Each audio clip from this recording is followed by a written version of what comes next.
Hi, welcome back. Good morning. Hi. We have a lesson today. Do you remember which lesson we're on? It's lesson 305, and our sis is going to read it for us. Yeah, thank you. There is a peace that Christ bestows on us. There is a peace that Christ bestows on us.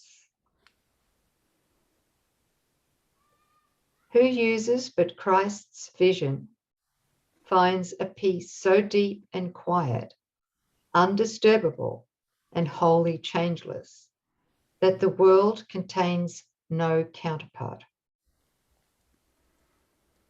Comparisons are still before this peace, and all the world departs in silence as this peace envelops it and gently carries it to truth. No more to be the home of fear. For love has come and healed the world by giving it Christ's peace. Father, the peace of Christ is given us because it is your will that we be saved. Help us today, but to accept your gift. I'm going to say that again in my language. Help us today only to accept your gift and judge it not, for it has come to us to save us from our judgment on ourselves. I was a little confused at that second sentence, and so if anybody else was too, it was comparisons. Comparisons are still before this place, or comparisons are still before this peace. Oh, very good, sis. Comparisons are still before this peace. Yeah, I was Right. trying to say like they're Yeah. still there, but no, they're quiet. They cease from antagonizing the mind. Yeah. Thank you. Thank you. I Okay. probably read that wrongly. No, I think I just heard it wrong because I was, yeah, just in case somebody else out there had the same question pop up. Anyway, there we go. Mm. Can we talk about um he says here, he says Christ's vision finds a peace so deep and quiet, undisturbable, and wholly changeless that the world contains no counterpart. Hmm. um, and yet, let's let's look at this, because through the mythical me, the ego, we try to find our peace or our completion in the gap. If you've got the gap diagram there, sis. It's open. I got it. Yes. Oh, look, I can see. Wow. Okay, Yes. so So we what are think some that of the we're gonna things in the gap? Sorry. we think that we'll have peace when we have completion. And we try to look for our completion in the gap. So, what does that relate to in practical terms? When I have this job, then I will be happy and at peace. When my bank account is full, I won't be afraid of lack, and then I'll be at peace. In my special relationship, my partner completes me, and then I'll be truly happy and at peace with real love, right? So, again, there's this thought of ourselves as incomplete, and that we'll find our happiness in a final rest of ta-da, I'm at peace now, I'm happy. But everything that we think that's going to complete us is in here, and let us not forget that that's a complete illusory thought system. So, of course, ego has its promise of peace, right? It has its counterpart of everything that God is. So, where is peace? The peace of God is the only peace, right? Peace of God. So the realm of our union with God is where we experience a changeless peace.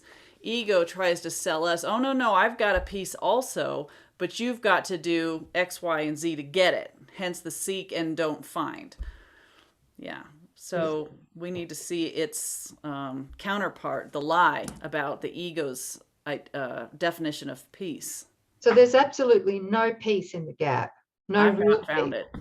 I've never found I don't think anybody ever has. it. No. And the reason for that, very simply, is because there is no peace without forgiveness. That's right. So if we're not practicing forgiveness daily, it's certain that we'll never find peace. Right. None of those trinkets in the gap are going to pay out. And you and I were talking just before we hit record that Jesus teaches in the Course that in order to have our mind restored to knowledge, right, before this can happen, the mind has to come to a place of rest or peace. It's like just turning away. We need to forgive this before we can feel peace. While we're still worshiping, idolizing, and desiring things in the gap, the mythical me is engaged, and it's striving, and it's trying, and it's seeing unreal problems, and it's trying to fix things. That mind is never at peace, but only through forgiveness, right? The letting go of this can our mind come to a state where we're still letting go of everything that we thought before. And then when a mind is at rest or at peace, knowledge can finally arise. Yes? Yeah. God's knowledge. Yeah.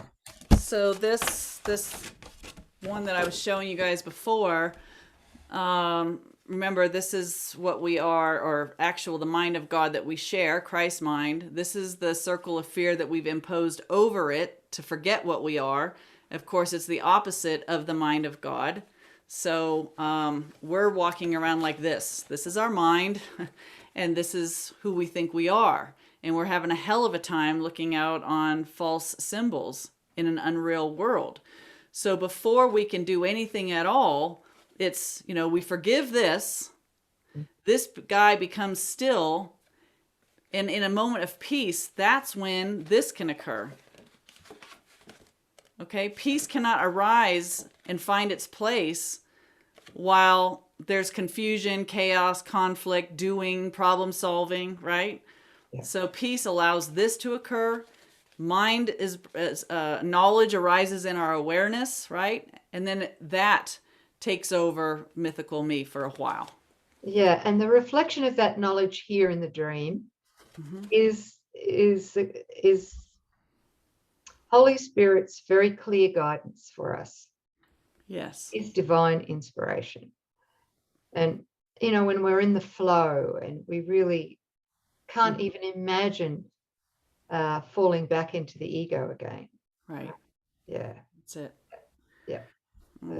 That's that. And the other thing too, sis, is that this morning, just before this lesson, I heard Jesus in my mind say, this peace, which is the peace of God he's talking about, this peace is the natural cause and effect of having truly accepted and received the felt state of our sinlessness, the felt state of our changeless, incorruptible innocence. So the outcome of that is the peace of God, right? So that incorruptible innocence, of course, is shared with all our brothers and sisters. What did you want to say? No, I'm just really loving what he gave you, because if peace is the cause, only in a state of peace am I going to remember, is the knowledge going to dawn in my awareness that the separation has not in fact occurred. And when I know it, when that's a felt state, that God's answer was inconceivable, and therefore I have never left. I am still as God created me. I'm not the dream figure. I'm not the past. I'm not the things that I thought I've done. All of that's illusion. It's done it through forgiveness. So the felt state of my incorruptible innocence returns. And from there, all we do is rest in God. And so the effect of that, also of that peace, is peace. So peace is the condition from which the answer comes, and peace is the effect of accepting. That's it. Yeah. I've never seen it like that before. But yeah, that's exactly right. Yeah. Thank you. Well, thank you. That's Thank you. great. Yeah.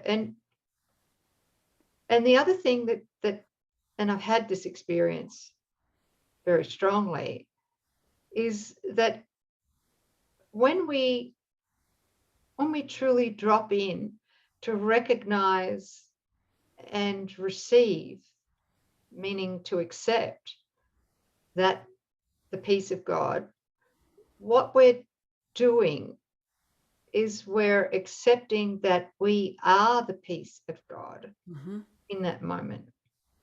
Not just that we are an independent entity that is surrounded by the peace of God. That's not good enough. No. It's still a spiritual ego that's doing the peace of God. It really doesn't anchor itself until we have the felt experience of accepting and receiving that we are the peace of God. Because at the moment that we accept that and receive that we are the peace of God, what will come is the knowledge that we are also the will of God. Right? We are, and with that comes the memory that we must be the Christ. And in that is the felt knowledge, knowing that we are in fact fearlessness itself. But we're not going to know that while we still believe that we are mythical me, which is having some issue. Yeah. I mean, can we talk briefly about, before we hit recording, there was a laundry list of like mythical me's and their problems, and how the I that they think they are still is preserved, and that the peace of God won't come until that recognition is made that that's not me. So each one of us here today, if I had a chalkboard up, I would write a list of names. Coreen's dealing with, I don't know, a problem. You're dealing with your name. You're dealing with that problem. So-and-so's name dealing with that problem. And we tend to start out by looking at the triggers, the problems. Everybody's talking about their problems, and we want the problems to go away. And so we slap some spiritual concepts at it until we really start learning to forgive our triggers, pull them back, and see what's underneath the belief, and forgiving that and giving it over to Holy Spirit.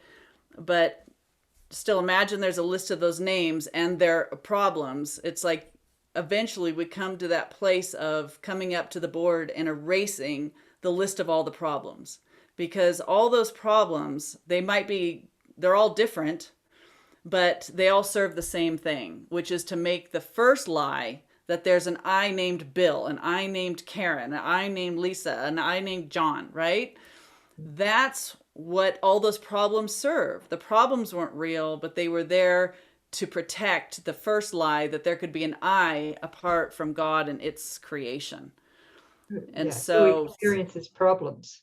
That's right. And so all the problems are the decoys that we get focused on, instead of realizing who is the I that's saying, I have this problem, or I want to talk about this problem, or I'm suffering from this problem. That's the key. And while we are looking out at the problems and still involved with them, the mind will never be at rest and will never access the peace of God.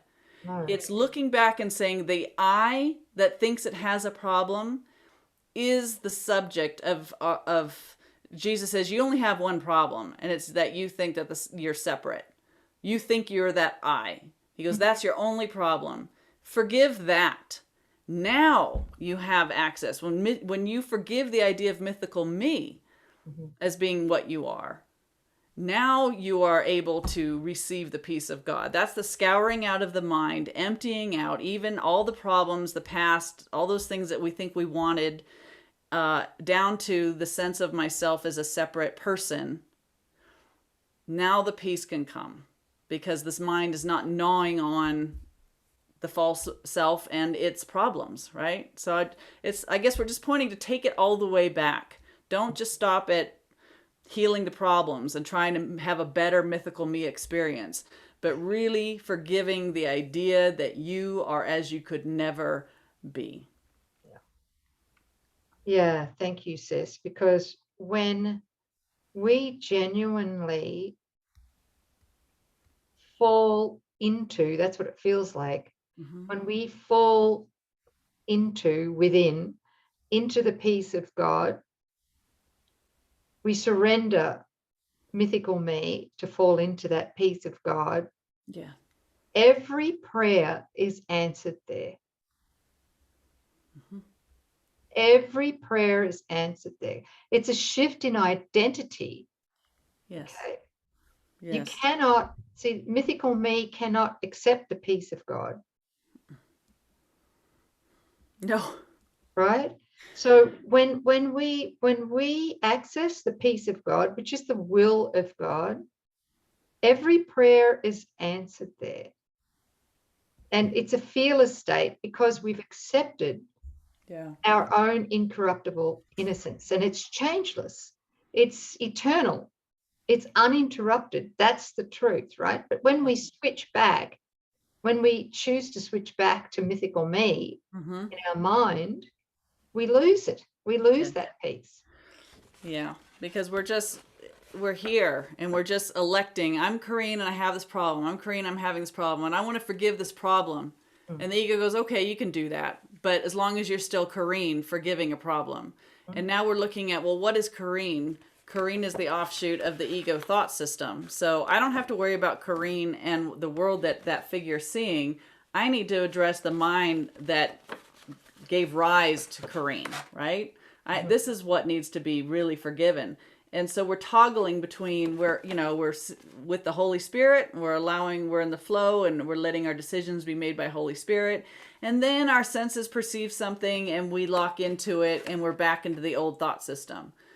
So this is really the practice. Are we coming from the ego thought system or is it a God thought? Notice that mythical me and the gap is not even in that equation. We've forgiven this. Now the practice is, which mind are you in? And for myself right now, it's a mantra of my mind holds only the thoughts I think with God. Anytime there's a foreign thought or something that upsets me or wants to hook me, I can just say, my mind holds only the thoughts that I think with God. So is that even a real thought? Is that a God thought? No. Is that originating from my holy self? No. Do I need to entertain it? No. Do I have to give it any more energy? No. You just drop it. If it's a God thought, that's my mind that I share with God. That's where I want to be. And so this is all there is left to practice. Yeah. Well, now you've brought that practice up. In 2016 or 2017, I had a huge epiphany. Like, we have many awakenings before we do the final awakening. There was an awakening, and that was brought about by that lesson. My mind holds only what I think with God. Yeah. And during those weeks where the light was flooding in, came some other little mantras came into my mind too, which helped immensely. Because I was having body issues at that time. I had a lot of root problems, ego root problems. And of course, they were being reflected in the need, the proposed need for root canals. Have you ever had a root canal done? I think so. A long time ago. Yeah. Right. Okay. So that's what I was going through. It was the dentist and all this stuff. But of course, it revealed to me that the body was only reflecting the ego root beliefs that were being uprooted. Yeah. Yeah. Yes. And so a little mantra came in at that same time, which helped me. And it was, my body holds only what I feel with God. Ooh, that's so good. Right. When you really take that and say that, 10 Yes. times with meaning, eyes closed, really Yes. feel it, feel that, then what happened? What happened for me was the body became light Hmm. and there was no body. And the idea of pain, which can't be felt in the body, but only in the mind, that's the truth, right? It Yes. seems like it can be felt in a root canal or whatever. Right. Right. It's in the mind. That's Well, the it. pain has to disappear because I've joined my will with God. So my body Yes. holds only what I feel with God. Mm-hmm. Okay. And my Love it. mind holds only what I think with God. That's it. Yeah. That's giving the mind total dominion over the idea of the body that's in our thought. So Yeah. before it was being governed by the ego thought system, and now we're placing it under the divine mind. Mm. And so, of course, when the mind is now operating the body, right? The mind is giving rise to the body, which is a now moment projection in our what mind. Of course, it can only feel what it's feeling with the will and mind of God, and it's only thinking the thoughts in the mind that it shares with the mind of God. Yeah, completely governing Mm. the body. Mm. I love that one. I'm going to use that. Yeah, good. And there's something else here too. And I don't know whether it's important. Before I said that all prayers are answered in the peace of God, right? All prayers are answered in the peace of God. And of course, no prayer can be answered if we still desire something in the gap Yes. Yes. more than the peace of God. I just want to say that it's really important. Well, that's the in line with there is a peace. There is a peace that Christ bestows on us. So again, it's not mythical me attaining a level of peace. It's not mythical me doing anything to get to a place of peace.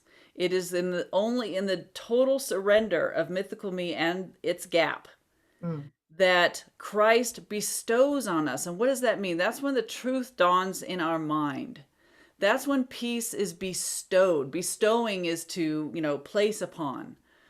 So it's in a moment of surrender that peace will be bestowed upon us by what? The Christ, our right mind, our true identity. So it's a remembering and a resting in that. Oh, I still am as God created me. I need do nothing. Yeah, and a little example of how we can, how the ego can quickly hijack this is if I am feeling challenged by a body condition for myself or say for another, Mm-hmm.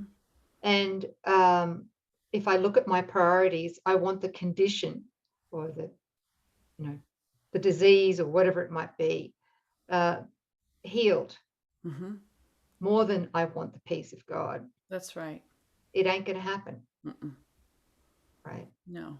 So, it's because what we're actually doing is when we want the body healed, either ours or another's, or whatever it might be out in the world, if we want that more than the peace of God, Mm-hmm. what we're actually doing through the ego is we're wanting the problem more than the peace of God, right? And we're wanting this the one that's experiencing the problem to have a better experience. So we're idolizing mythical me. We're saying I want a better mythical me experience. I don't want to have my mind healed where mythical me is unselfed and seen as nothing.